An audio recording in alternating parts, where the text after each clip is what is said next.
Hej og velkommen til. Mit navn er Lars, og jeg arbejder som BI-konsulent og udvikler her hos Daxomatic.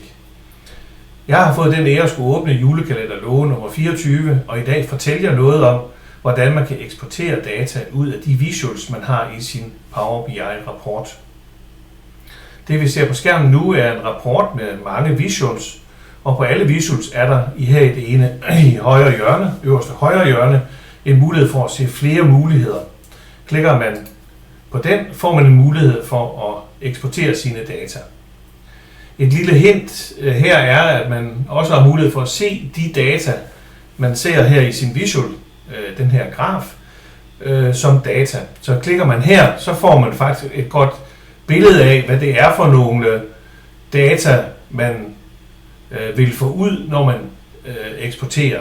Herindefra kan man selvfølgelig stadigvæk gå op i hjørnet til flere muligheder, og her kan man også eksportere data.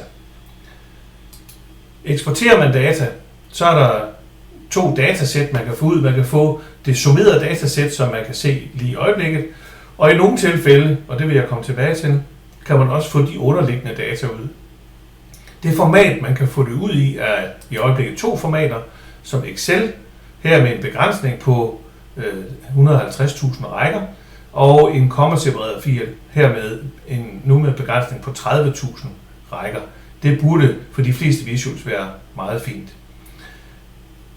Man vælger det, man vil, og man eksporterer data ud. Klikker eksport, og i løbet af et kort øjeblik, så er data eksporteret ud her. I forhold til de her data, som vi så før med det komplette datasæt, altså hvor vi her under eksport har underlying, det kræver en opsætning på selve rapporten, og det vil jeg nu lige vise.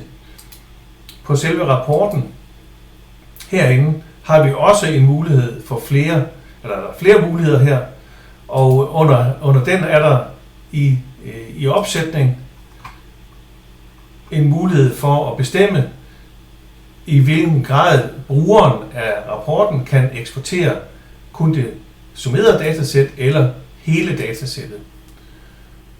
Nu har jeg lige ændret det og trykker Save og går tilbage til min rapport. Det var den her, vi var inde på før.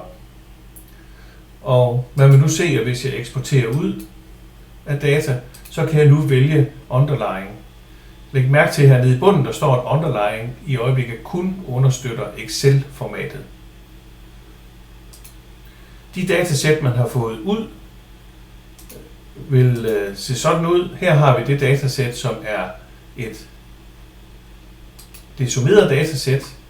Smart nok vil der altid være den øverste linje, en linje, der fortæller, hvad er det, hvilke filtre er der lagt ned over det her datasæt. Og hvis jeg åbnede den anden, som jeg havde lavet før med det komplette datasæt, så ser man, at der er væsentligt flere data her, og det er det komplette datasæt, som ligger under. Stadigvæk de filtreret, men med alle rækker og uden summeringer.